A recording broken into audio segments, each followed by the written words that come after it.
Narrow minded থাকে না লোকজন, এজন্য মাঝে মাঝে ঘুরবেন। এজন্য কোরআনে রব্বুল আলামিন বলেন, কুল সিরু ফিল আরদি সুম্মা নজুরু কাইফা কানা আকিবাতুল মুকাররিবিন। ও আমার বান্দারা, জমিনে ঘুরে বেড়াও, অবিশ্বাসীদের সাথে, গাদ্দারদের সাথে আমি আল্লাহ কি আচরণ করেছি নিজ চোখে দেখে আসো। আপনি যদি মিশরে যান, তাহলে মিশরে ফেরাউনের লাশ আছে না নাই? কারুনের বাড়ি আছে না নাই? আপনি যদি জর্ডানে যান, ওখানে ডেড সি, মৃত সাগর। আবার ধাক্কাধাক্কি, হ্যাঁ। দলিল কি? স্ত্রীকে নিয়ে যে বেড়াতে যাবেন, দলিল সহিহ বুখারীর হাদিস, ইদা আরাদা রাসূলুল্লাহ সাল্লাল্লাহু আলাইহি ওয়াসাল্লাম সাফারান আকরা বাইনা আজওয়াজি,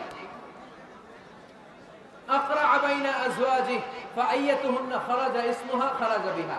আল্লাহর হাবিব সাল্লাল্লাহু আলাইহি ওয়াসাল্লাম যখন সফরে বেরোতেন, 11 জন স্ত্রীর নাম লিখে তিনি লটারি করতেন। লটারিতে যার নাম আসতো তাকে নিয়ে বিশ্বনবী সফরে চলে যেতেন।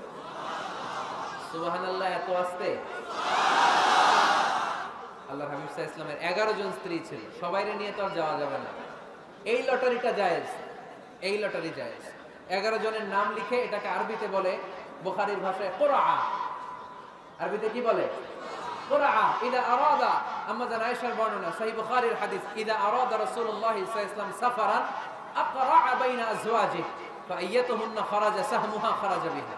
11 জন স্ত্রীর নাম লিখে তিনি লটারি করতেন, লটারিতে যার নাম আসতো তাকে নিয়ে বিশ্বনবী সফর করতে চলে যেতেন। সুবহানাল্লাহ। সফরের মধ্যে রাত্রিবেলায় বিশ্বনবী মরুভূমিতে তাঁবু টাঙাতেন, আম্মা জান আয়েশার সাথে বিনোদনমূলক কার্যক্রম করতেন, হাসি ঠাট্টা করতেন, দৌড়াদৌড়ি করতেন, খেলাধুলা করতেন। সুবহানাল্লাহ। দৌড়াদৌড়ি। বিয়ের শুরুর দিকে আল্লাহ রাসূল সাল্লাল্লাহু আলাইহি ওয়াসাল্লাম বললেন, আয়েশা চলো রাতে আমরা একটু দৌড়াই, ওই যে খেজুর গাছ দেখা যায়, কে কার আগে দৌড়াতে পারে দেখি। দুইজনে দৌড় দিলেন। আল্লাহর হাবিব সাল্লাল্লাহু আলাইহি ওয়াসাল্লাম ইচ্ছা করে আস্তে দৌড় দিলেন, যাতে আম্মা জান আয়েশা রাদিয়াল্লাহু তাআলা আনহা ফার্স্ট হয়ে যায়। আম্মা জান আয়েশা রাদিয়াল্লাহু তাআলা আনহা দৌড়ে যে খেজুর গাছ ধরে বললেন, আমি ফার্স্ট, আমি ফার্স্ট, খুশি হয়ে গেল। আবার কয়েক বছর পরে আবার যখন লটারিতে আম্মা জান আয়েশার নাম আসলো, আবার এক রাতে দুইজনে দৌড় দিলেন। এবার আর বিশ্বনবী আম্মা জান আয়েশা রাদিয়াল্লাহু তাআলা আনহাকে সুযোগ দেন নাই, নিজে জোরসে দৌড় দিলেন।